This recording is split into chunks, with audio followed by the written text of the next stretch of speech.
আপনি বিশ্বাস করেন বনি ইসরাইলকে যতগুলো পাপের কারণে আল্লাহ শাস্তি দিয়ে ওদেরকে ধ্বংস করে দিয়েছেন, ওই ধরনের বা তার চাইতেও বেশি পাপ বর্তমান সময়ে পৃথিবীর মানুষ করছে। এরপরেও আল্লাহ তাবারক ওয়া তাআলার কত ধৈর্য, আল্লাহ শাস্তি দিচ্ছেন না, আল্লাহ শাস্তি দিচ্ছেন না। শয়তান আর বিজ্ঞান দুই মিলে চায় আমরা যাতে করে আল্লাহর জান্নাতে যেতে না পারি। শয়তান আর বিজ্ঞান দুই মিলে একসাথে চায় আমাদের ঈমান যাতে বরবাদ হয়। শয়তান আর বিজ্ঞান দুই মিলে একসাথে চায় আমরা যাতে আফআলুল্লাহ বুঝতে না পারি, আমরা যেন বিজ্ঞানের কর্মকাণ্ডে নিজেদের আত্মকে নিয়োগ করে, ব্রেনকে নিয়োগ করে ওর মধ্যে যেন আমরা ডুবে থাকি, আফআলুল্লাহ যেন আমরা না বুঝি, আল্লাহর কর্মকাণ্ড যেন আমরা না বুঝি।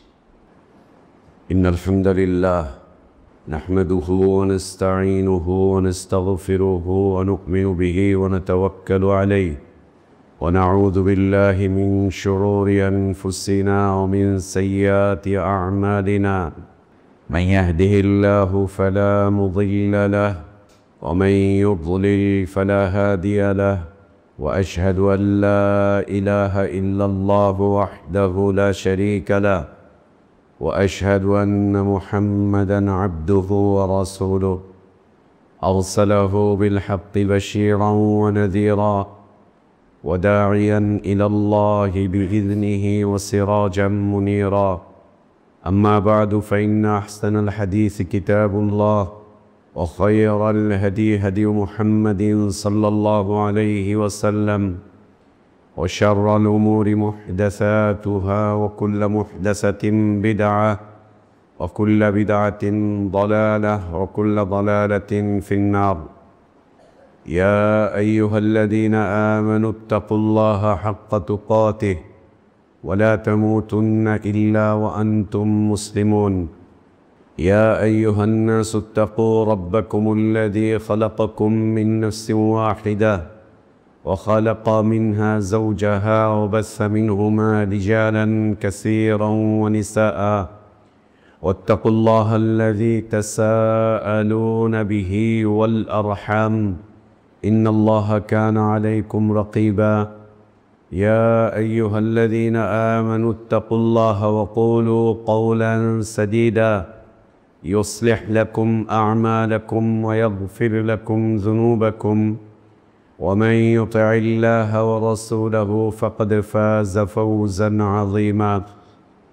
اللهم علمنا ما ينفعنا وانفعنا بما علمتنا وزدنا علما. اللهم إنا نعوذ بك من علم لا ينفع ومن قلب لا يخشع ومن نفس لا تشبع ومن دعوة لا يستجاب لها. اللهم آت نفوسنا تقواها وزكها أنت خير من زكاها أنت ولينا ومولاها.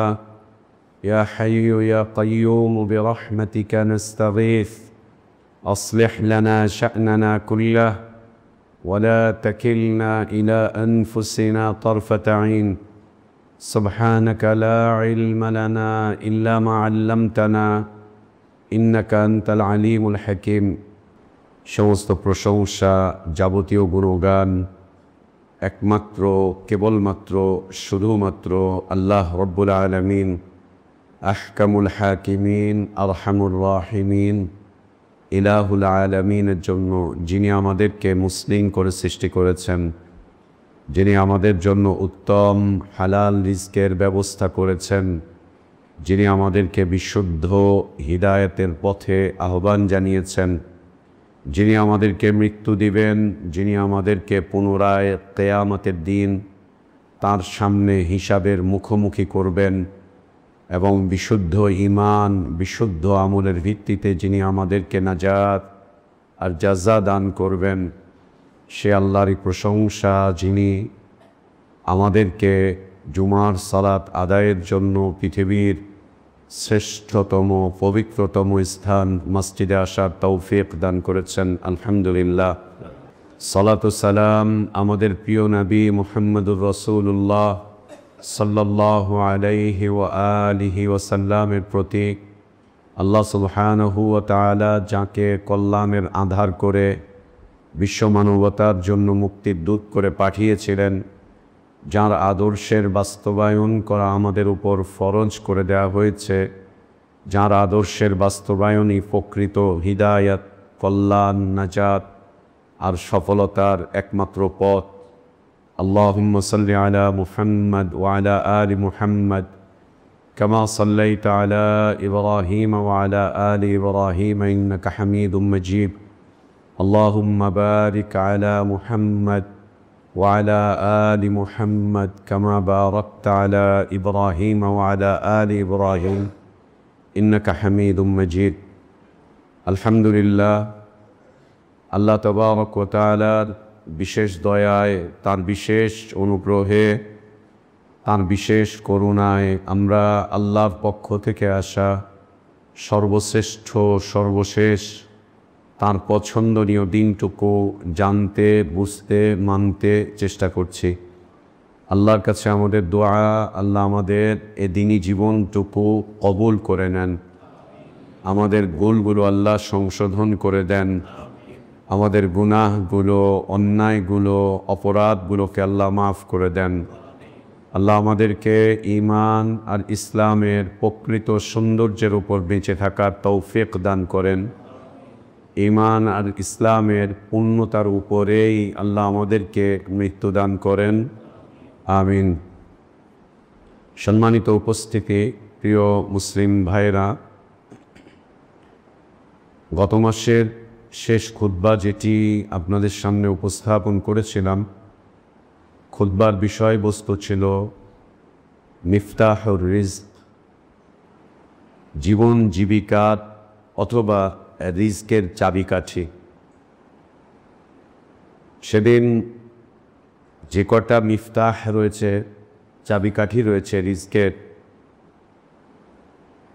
যে চাবিকাঠিগুলোর মাধ্যম দিয়ে আল্লাহ তাবারক ওয়া তাআলা মুসলিমিনদের জীবন জীবিকাকে বারাকাতময় করেন, সেগুলোর মধ্য হতে 5টি বিষয়ে আমরা উপস্থাপন করেছিলাম এবং আমাকে বলা হয়েছিল বাকি 5টি বিষয় যেন আজকের এই খুতবায় আমরা সম্পাদন করি।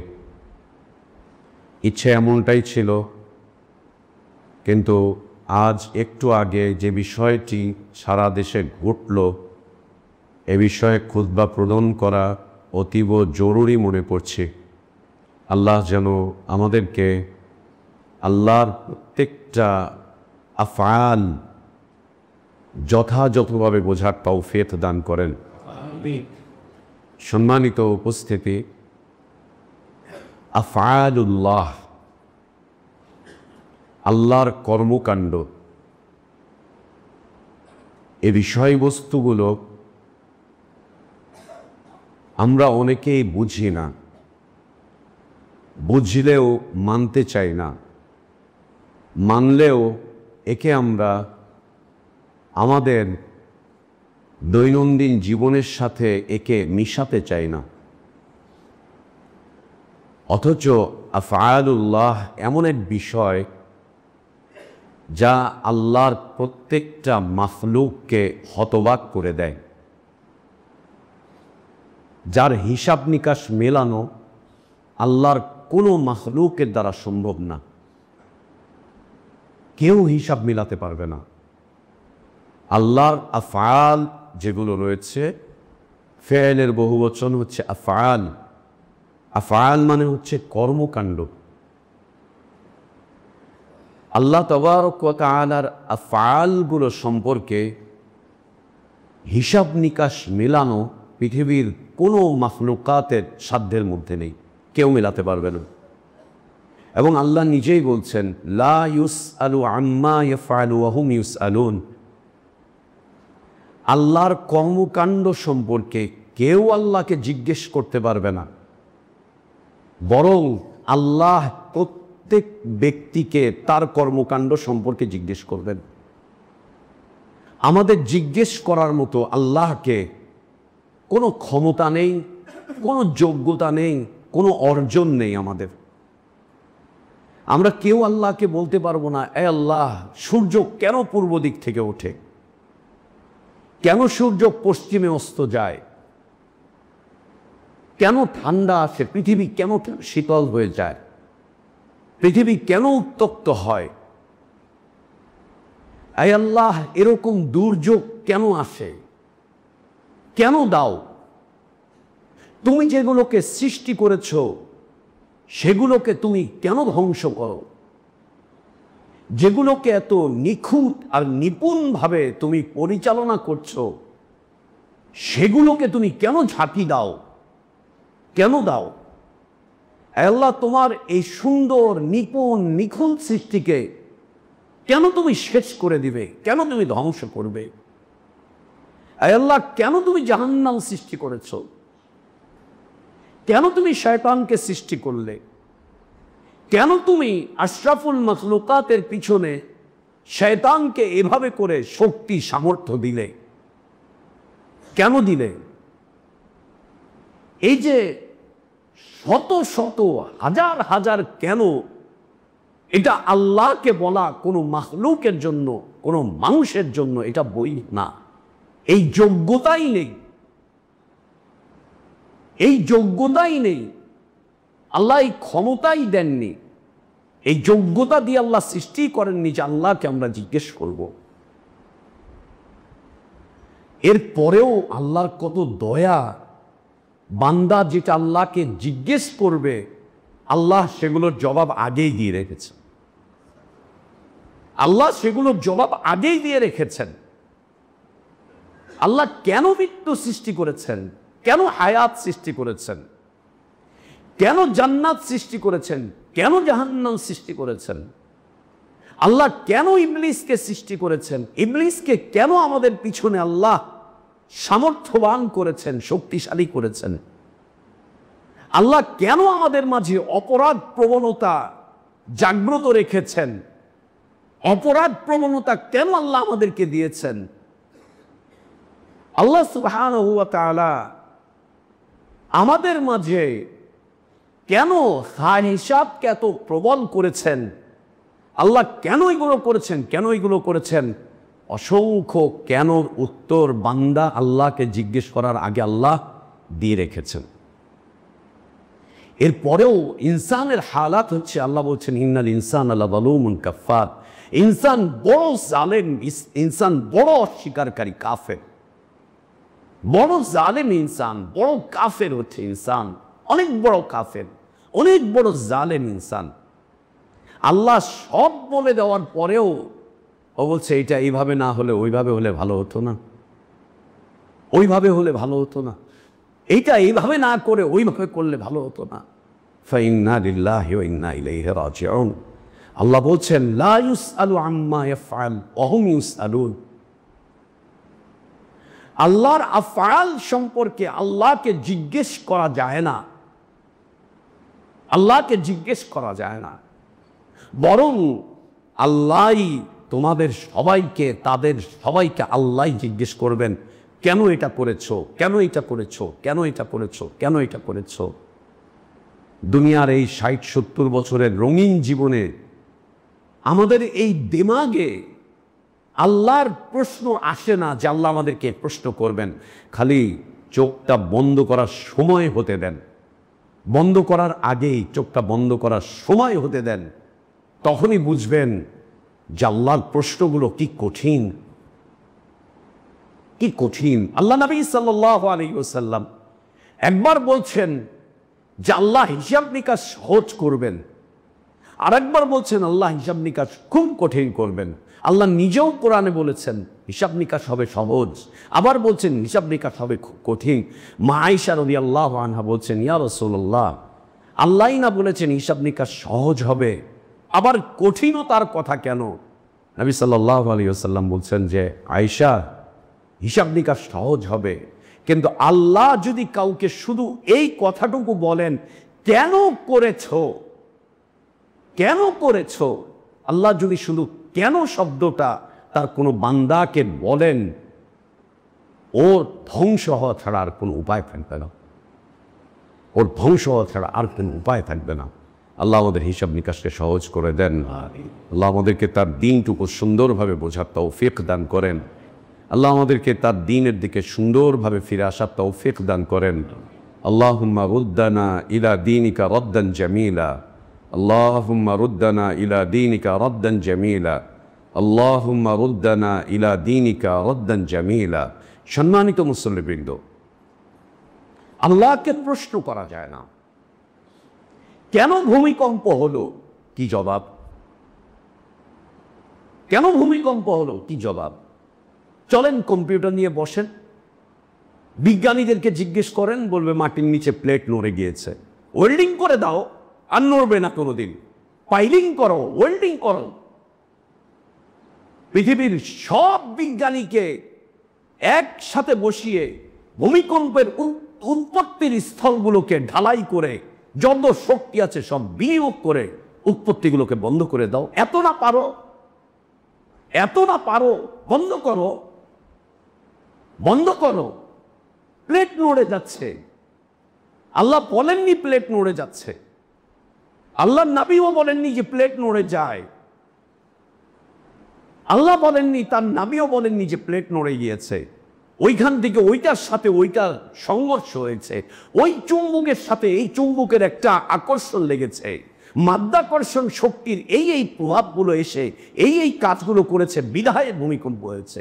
এত যখন সমস্যা দেখতে পাচ্ছ, তোমার ডায়াগনোসিস শক্তি যেহেতু এত বেশি, তুমি যেহেতু ডায়াগনোসিস করতেই পেরেছ, তো বন্ধ করো, বন্ধ করো।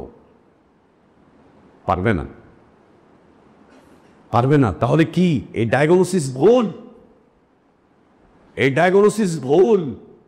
এই ধরনের ভুল ডায়াগনোসিস করা আর এই ভুল তথ্য পৃথিবীর মানুষের কাছে তুলে ধরা, আর পৃথিবীর মানুষকে এই ভুল তথ্যের মধ্যে ডুবিয়ে দিয়ে ঈমান বিনষ্ট করা ছাড়া আর কিচ্ছু না, আর কিচ্ছু না, অন্য কিচ্ছু না।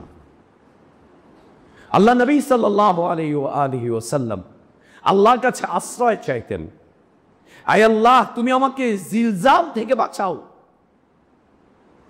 জালাজিল থেকে বাঁচাও। জালাজিল ভূমিকম্পের বহু বচন হচ্ছে জালাজিল। জালাজিল থেকে আল্লাহ তুমি বাঁচাও। কেউ বাঁচাতে পারবে না, আল্লাহ ছাড়া কেউ বাঁচাতে পারবে না। জালাজিল থেকে বাঁচতে চেয়েছেন নবী সাল্লাল্লাহু আলাইহি ওয়াসাল্লাম। আর এই জালাজিল বা জিলজাল, সূরাতুল জিলজাল পড়েন, একদম স্পষ্ট হয়ে যাবে। ইযা যুলজিলাতিল আরদু জিলজালাহা ওয়া আখরাজাতিল আরদু আথকালাহা ওয়া ক্বালাল ইনসানু মা লাহা ইয়াওমাইযিন তুহাদ্দিসু আখবারাহা বিআন্না রাব্বাকা আওহা লাহা। বলবেন এটা তো কিয়ামতের বর্ণনা, যে কিয়ামত এই পৃথিবীতেই ঘটবে, জিলজাল পৃথিবীতেই হবে, ধ্বংসযজ্ঞ পৃথিবীতেই হবে, ভূমিকম্পের মাধ্যম দিয়ে পৃথিবী ধ্বংস হয়ে যাবে, এই আসমান সমূহ ধ্বংস হয়ে যাবে। আর যখন হবে, অকালাল ইনসান মালাহা, বলবে কি হচ্ছে, কি হচ্ছে, কি হচ্ছে। ইনসান তাকিয়ে তাকিয়ে দেখবে সব ভেঙে চুরে পড়ছে। ইনসান তাকিয়ে তাকিয়ে দেখবে পাহাড় তুলোর মতো ধুলো হয়ে উঠছে, তুলোর মতো ধুলো হয়ে পাহাড় উঠছে। ইনসান দেখতে পাবে আল্লাহ তাবারক ওয়া তাআলা পাহাড়কে চালিয়ে দিয়েছেন। পাহাড় খুব দ্রুত গতিতে, খুব স্পিডে পাহাড় এই মাথা থেকে ওই মাথায় চলছে। পাহাড় চলমান, গাড়ি যেমন চলমান, যানবাহনগুলো যেমন চলমান। আল্লাহ বলছেন এই আটকে দেওয়া পাহাড়গুলো, এই জমে থাকা পাহাড়গুলোকে আল্লাহ চালিয়ে দেবেন। পাহাড় চলতে থাকবে, পাহাড় চলতে থাকবে। ইনসান দেখবে আর বলবে মা লাহা, কি হলো এটা, কি হলো এটা, কি হলো এটা, কি হলো এটা। সম্মানিত মুসল্লিবৃন্দ, আল্লাহ তাবারক ওয়া তাআলার আযাব, একে প্রাকৃতিক দুর্যোগ, একে অন্য কোন নামে আখ্যায়িত করা উম্মাতে ইসলামের জন্য বৈধ নয়। এটা কুফফাররা করছে, ওদেরটা ওদের কাছেই থাকুক। কুফফাররা এই থিওরি দিচ্ছে, ওদের থিওরি ওদের কাছেই থাকুক। আমি আপনি কেন ওদের বস্তা পচা থিওরিগুলো আমার আপনার মধ্যে কাজে লাগাবো? কেন, কি জন্য? ওদের বস্তা পচা থিওরি, যা পুরো কোরআনুল কারীমের মূল শিক্ষার বিরোধী, যা নবী রাসূলদের জীবনধারার মূল জীবনধারার বিরোধী, সেগুলোকে কেন আমরা কাজে লাগাবো? কেন কাজে লাগাবো? সম্মানিত মুসল্লিবৃন্দ, ভূমিকম্প আল্লাহর আযাব, ভূমিকম্প আল্লাহর আযাব। এটা পরিবেশ দূষণের কারণে হয় এ কথা সত্য নয়। এটা গাছপালা কেটে ফেললে হয়, এই কথা সত্য নয়।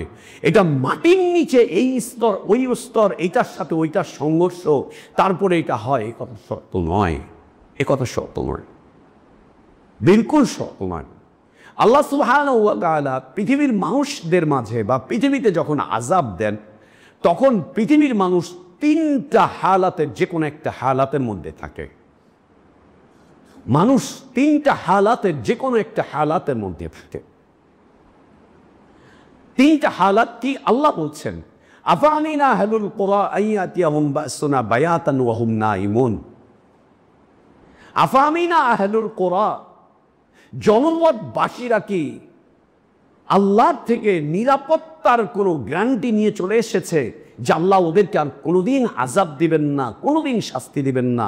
এই নিরাপত্তা চুক্তি, নিরাপত্তার এই নিশ্চয়তা কি ওরা নিয়ে চলে এসেছে যে আল্লাহ কোনোদিন এদেরকে আযাব দিবেন না?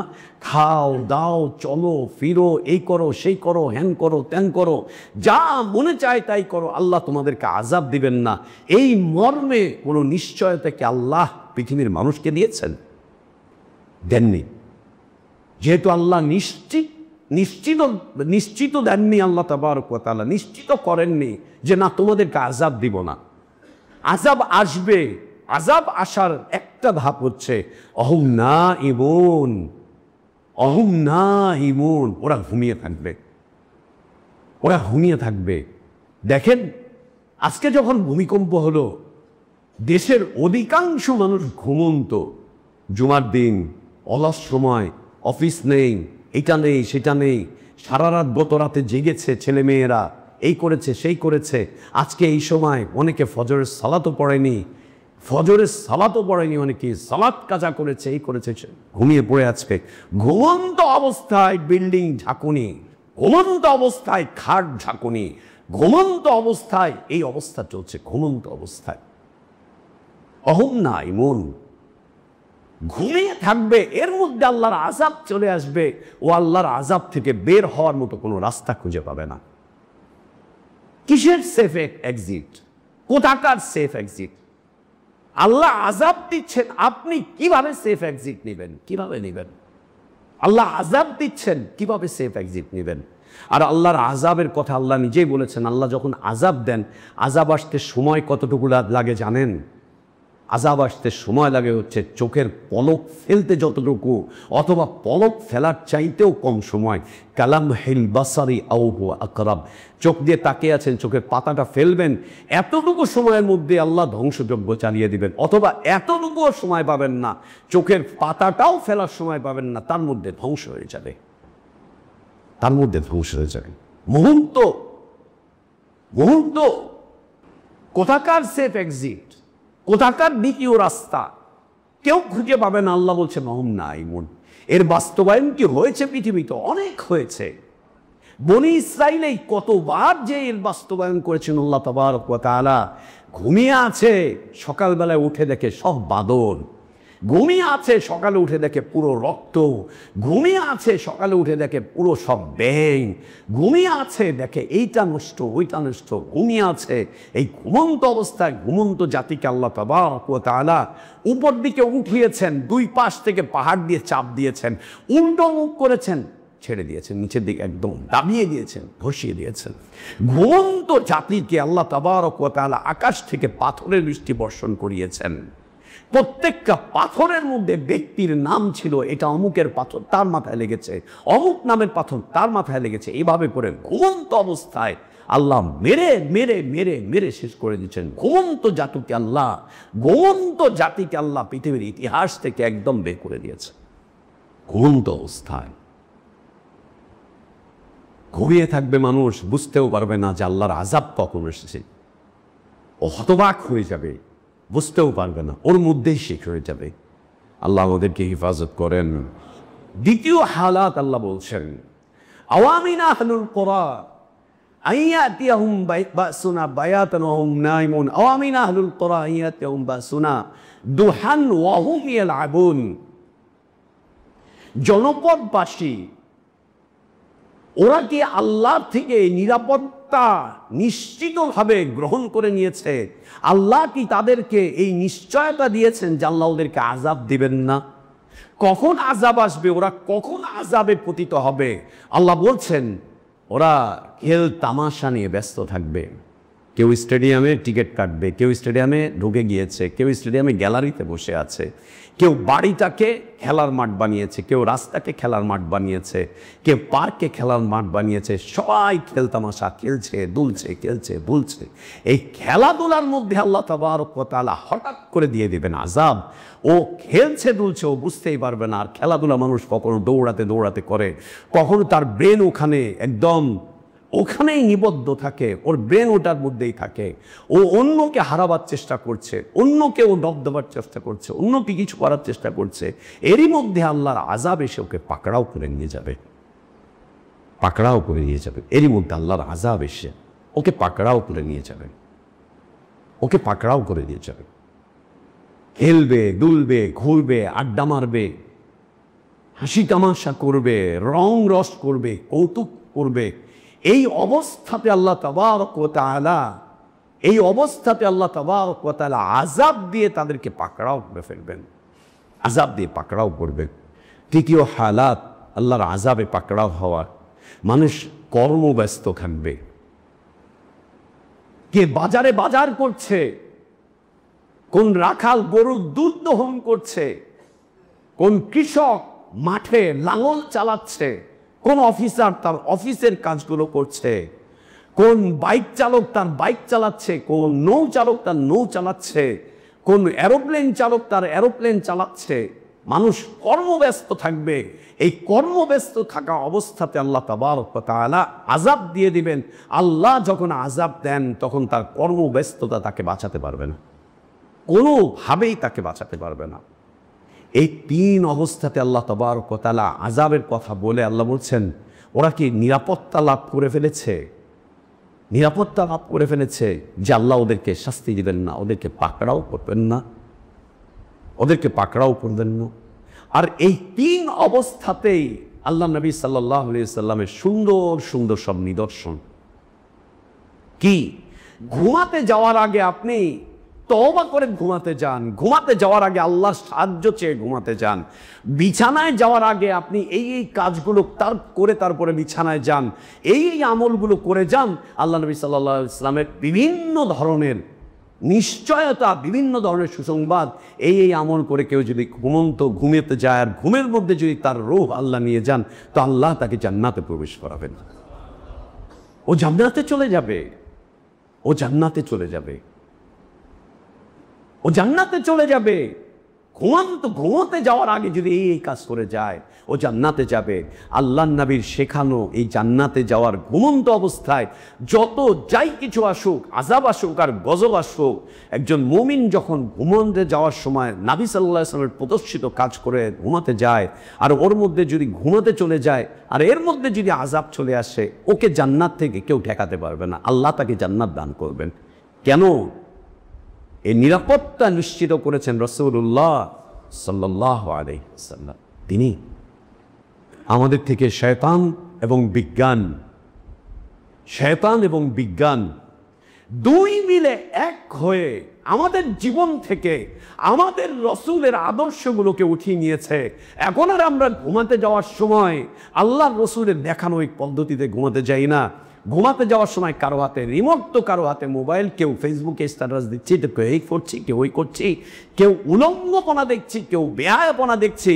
আবার কাউকে কোনো ডাক্তার মিউজিক শোনার সাজেশন দিয়েছে, গান শোনার সাজেশন দিয়েছে।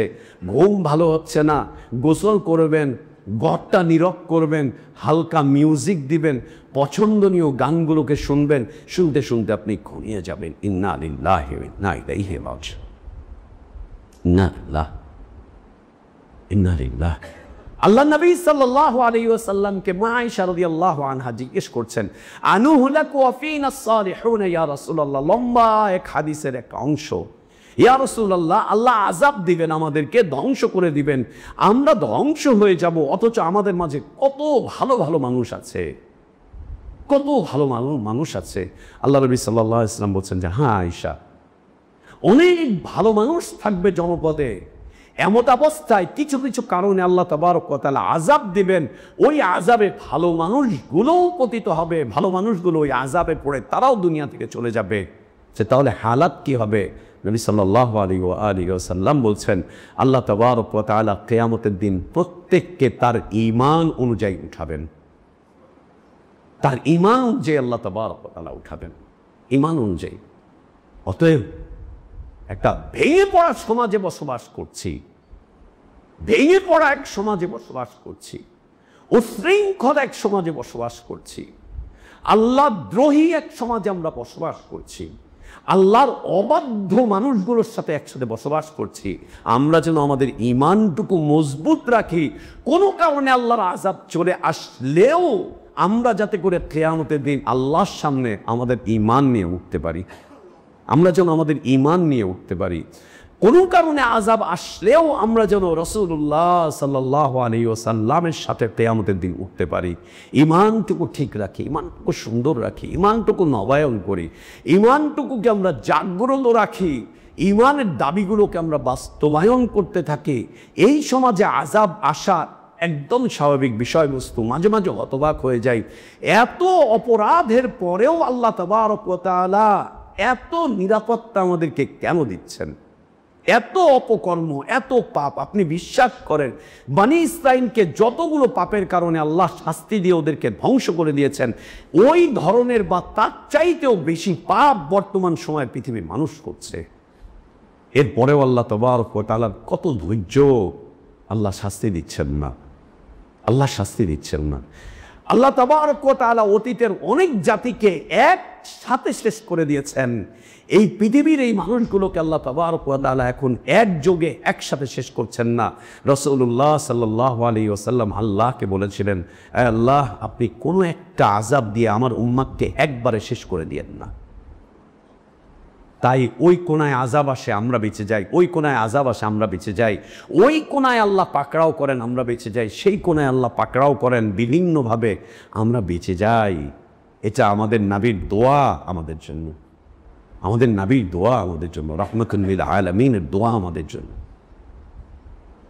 এই দোয়া পেয়ে আমরা একদম নিরাপদ জীবন লাভ করা শুরু করেছি, একদম নিরাপদ জীবন লাভ করা। না, এটা উচিত না, এটা ঠিক না, এটা করা উচিত না, এটা ঠিক না। সম্মানিত উপস্থিতি, আল্লাহ তাবারক ওয়া তাআলা যখন শাস্তি দিবেন তখন সেই শাস্তি থেকে কেউ বাঁচতে পারবে না, কেউ বাঁচতে পারবে না। এভাবে করে আল্লাহ যখন শাস্তি দেবেন, আজ এই যে যখন এই ঘটনা ঘটছিল, আমি 7 তলার ছাদের উপর আমার ছোট বাচ্চাটাকে নিয়ে, পাশের বিল্ডিংটা 9 তলা, আমি তাকিয়ে দেখছি ওইটা কাঁপতেছে, আর নিজে দেখছি ওইটা কাঁপছে, আমিও পড়ে যাচ্ছি। মুহূর্তের মধ্যে দেখলাম মানুষের হইচই চিল্লা ফাল্লা, হইচই চিল্লা ফাল্লা। যেই ভূমিকম্প থেমে গেল, বাউন্ডারি দিয়ে তাকায় দেখলাম মহিলারা রাস্তায় এসে নেমেছে। অধিকাংশ মহিলাদের বুকের উপরে কোনো কাপড় নেই, মাথায় তো নাই, বুকের উপরে কাপড় নেই, যে যা পেরেছে অমনি করে নেমে চলে এসেছে। ইন্না লিল্লাহি ওয়া ইন্না ইলাইহি রাজিউন। এই অশ্লীল বেহায়া হয়ে জীবন বাঁচাবার চাইতে হিজাবের সাথে ঈমানের সাথে মরে যাওয়া অনেক ভালো নয় কি? অনেক ভালো নয় কি? ঈমানের সাথে মরে যাওয়া, ইস্তেগফার করতে করতে মরে যাওয়া, কালিমা শাহাদাত পড়তে পড়তে মারা যাওয়া, লা ইলাহা ইল্লাল্লাহ বলতে বলতে মারা যাওয়া। মনে রাখতে হবে, মৃত্যু নিশ্চিত। আপনার মৃত্যু থাকলে আপনি কোনোভাবেই সেফ এক্সিট পাবেন না, হবেই না, হবেই না। মৃত্যু যদি নিশ্চিত থাকে আপনি কোনোভাবেই বাঁচতে পারবেন না। কেন ঈমানের মৃত্যু নয়? কেন তওবার মৃত্যু নয়? কেন আল্লাহর কাছে আত্মসমর্পণের মৃত্যু নয়? কেন ঈমান নবায়নের মৃত্যু নয়? কেন কালিমা শাহাদার সাথে মৃত্যু নয়? কেন ওই মৃত্যু নয় যে মৃত্যুর কথা আমাদের নবী বলেছেন, কেউ যদি শেষ কথা লা ইলাহা ইল্লাল্লাহ বলে, কেউ যদি লা ইলাহা ইল্লাল্লাহ বলার পরে মারা যায়, আল্লাহ তাকে জান্নাতে প্রবেশ করাবেন। কেন সেই মৃত্যু না? কেন সেই মৃত্যু না? কেন সেটা না? বিল্ডিং থেকে নেমে দাঁড়াবেন, চোখের নিচে ঢুকে যাবেন, খাটের তলায় ঢুকে যাবেন, লিফট থাকলে লিফটের থেকে নেমে যাবেন। আল্লাহর আযাব আসে চোখের পলকের মধ্যে, আপনি 7 তলা থেকে কেমনে নামবেন? লিফটে থেকে আপনি কেমনে নামবেন? খাটের তলায় আপনি কেমনে নামবেন? আপনি তো বুঝতেও সময় লাগবে যে এটা কি জিনিস। আপনি সিদ্ধান্ত কখন নেবেন? কেন এই সিদ্ধান্ত নয় যে আমি বলবো লা ইলাহা ইল্লাল্লাহ? কেন এই সিদ্ধান্ত নয় যে আমি বলবো আশহাদু আল্লা ইলাহা ইল্লাল্লাহ ওয়া আশহাদু আন্না মুহাম্মাদার রাসূলুল্লাহ? কেন এই সিদ্ধান্ত নয় আমি বলবো রব্বিগফিরলি ওয়া তুব আলাইয়া ইন্নাকা আনতাত তাওয়াবুল গফুর? কেন এই সিদ্ধান্ত নয় আমি আল্লাহকে বলবো আস্তাগফিরুল্লাহ ওয়া আতুবু ইলাইহি? কেন এই সিদ্ধান্ত নয় যে আমি আল্লাহকে বলবো আল্লাহুম্মা আনতা রাব্বি লা ইলাহা ইল্লা আনতা খালাকতানি ওয়া আনা আবদুক? কেন নয়? কেন নয়? কেন নয়? শয়তান আর বিজ্ঞান দুই মিলে চায় আমরা যাতে করে আল্লাহর জান্নাতে যেতে না পারি। শয়তান আর বিজ্ঞান দুই মিলে একসাথে চায় আমাদের ঈমান যাতে বরবাদ হয়। শয়তান আর বিজ্ঞান দুই মিলে একসাথে চায় আমরা যাতে আফআলুল্লাহ বুঝতে না পারি। আমরা যেন বিজ্ঞানের কর্মকাণ্ডে নিজেদের আত্মকে নিয়োগ করে, ব্রেনকে নিয়োগ করে ওর মধ্যে যেন আমরা ডুবে থাকি। আফআলুল্লাহ যেন আমরা না বুঝি, আল্লাহর কর্মকাণ্ড যেন আমরা না বুঝি, এটা যেন আমরা বুঝতে না পারি। একযোগে কাজ করছে, একযোগে কাজ করছে লা ইলাহা ইল্লাল্লাহ। বিজ্ঞানের ওই থিওরি কোনোদিন কোনো মুসলিম নিতেই পারে না যে থিওরি আল্লাহ এবং তার রাসূলের কথার বিপরীতে চলে যায়, বিরুদ্ধে চলে যায়। ওই থিওরিগুলো কোনো মুসলিম কোনোদিন নিতেই পারে না, যা মুসলিমের ইসলামকে দুর্বল করে, মুমিনের ঈমানকে দুর্বল করে, ইসলামপন্থী মানুষগুলোর ইসলামের ব্যাপারে সন্দেহ সংশয় জাগ্রত করে। ওগুলো নিতেই পারে না, যা মানুষকে, মুসলিমদেরকে আল্লাহর রহমত থেকে দূরে সরিয়ে দেয়, আল্লাহর মাগফিরাত থেকে দূরে সরিয়ে দেয়, আল্লাহর দয়া থেকে দূরে সরিয়ে দেয়, আল্লাহর সন্তুষ্টি থেকে দূরে সরিয়ে দেয়। ওই থিওরি কোনোদিন কোনো মুসলিম গ্রহণ করতে পারে না, কোনোদিন গ্রহণ করতে পারে না। সম্মানিত উপস্থিতি, আল্লাহ তাবারক ওয়া তাআলা পৃথিবীতে যে আযাবগুলো দেন, যে আযাবগুলো আসে, এক তো হচ্ছে আমাদেরকে আযাবকে আযাব বুঝতে দেওয়া হয় না। যেহেতু আমরা আযাবকে আযাব হিসাবে বুঝি না, তাই আমরা বাঁচার চেষ্টা করি কিন্তু কেউ বাঁচতে পারি না।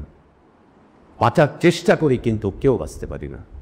বলেন তো, এই যে বিভিন্ন ফ্যাক্টরিগুলোতে আগুন লাগে, বিভিন্ন গোডাউনে আগুন লাগে, আগুন লাগার পরে কি বলা হয়? এখানে ফায়ার সার্ভিসের এই ছিল না, ওই ছিল না, সেই ছিল না, পরীক্ষা নিরীক্ষা করে দেখা যায় সব ছিল।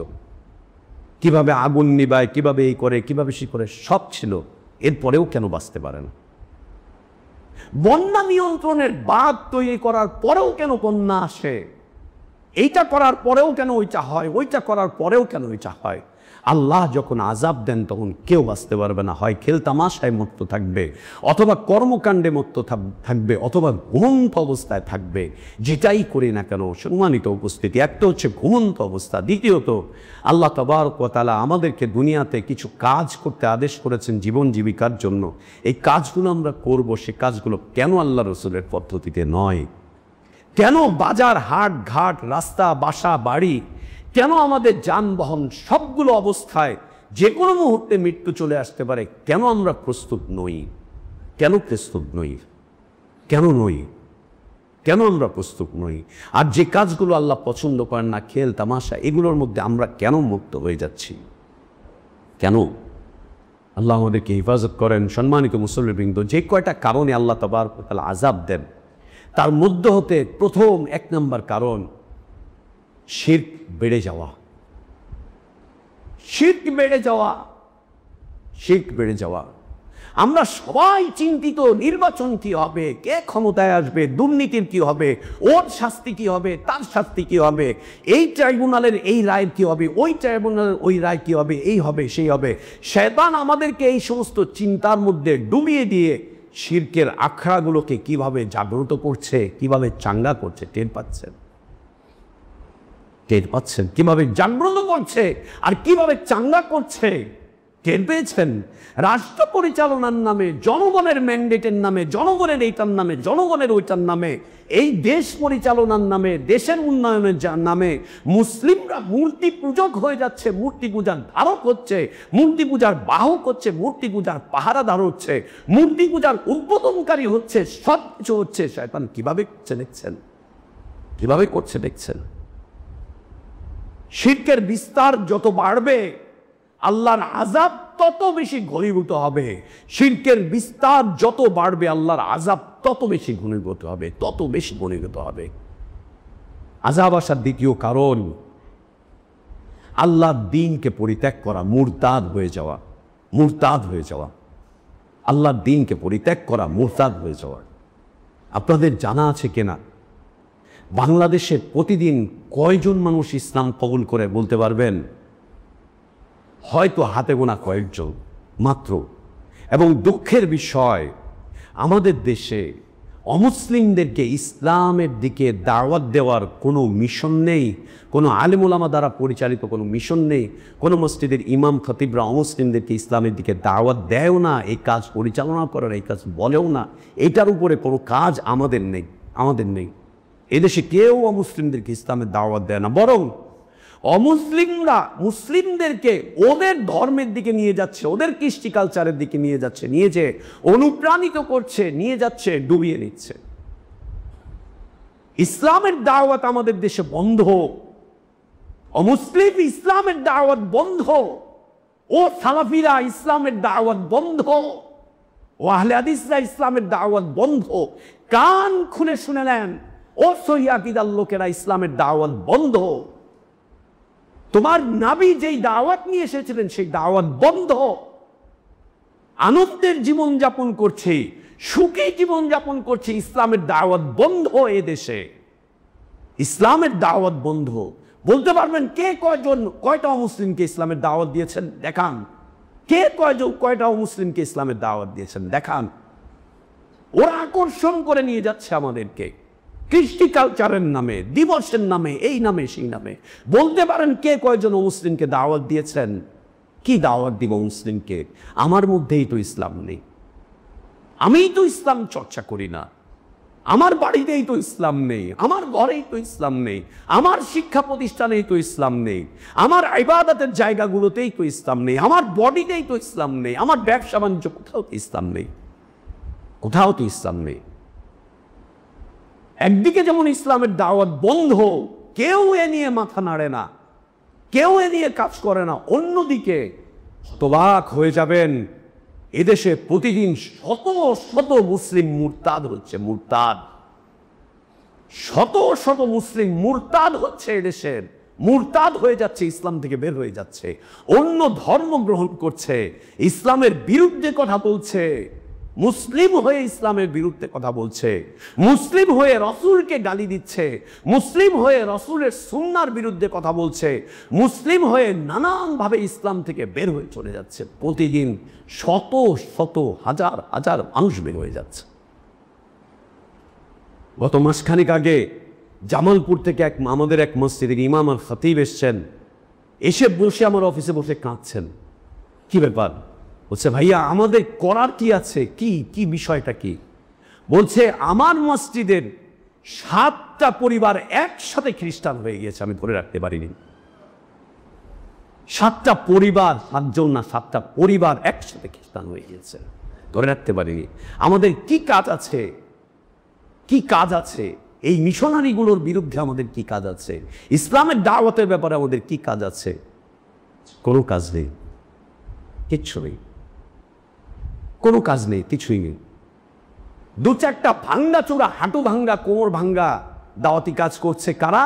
সুফিরা, আশারি আকীদার, মাতুরিদি আকীদার, আল্লাহকে নিরাকার বলে, আল্লাহকে সর্বত্র বিরাজমান বলে, আল্লাহর সাথে মেলামেশা করে, আল্লাহকে যত্রতত্র দেখে, ওরা এই কাজগুলো করছে। ইন্না লিল্লাহি ওয়া ইন্না ইলাইহি রাজিউন, ইন্না লিল্লাহি ওয়া ইন্না।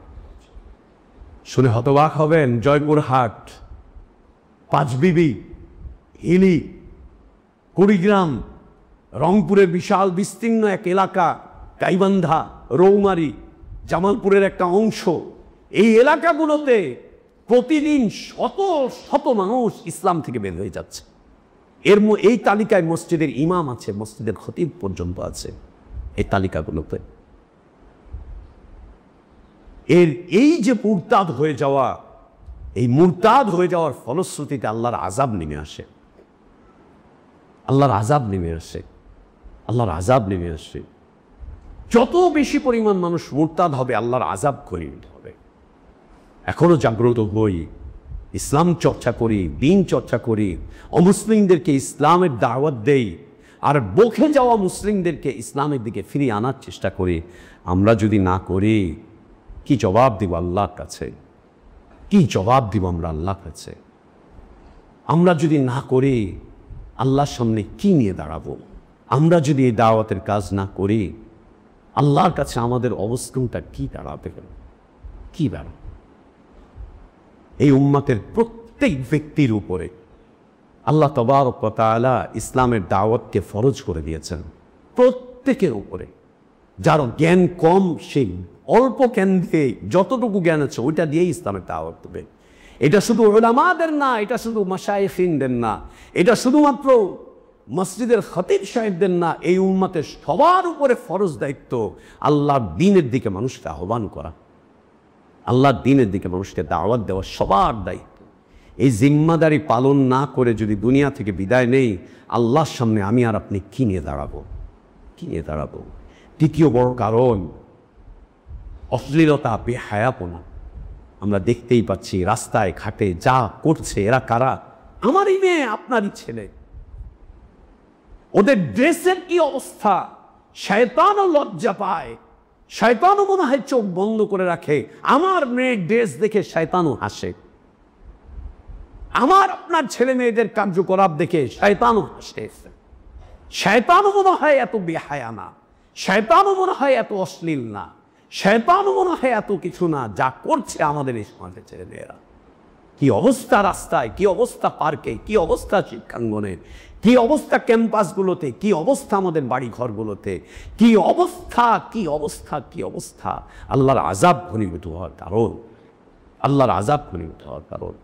চতুর্থ বড় শাস্তি সমকামিতা।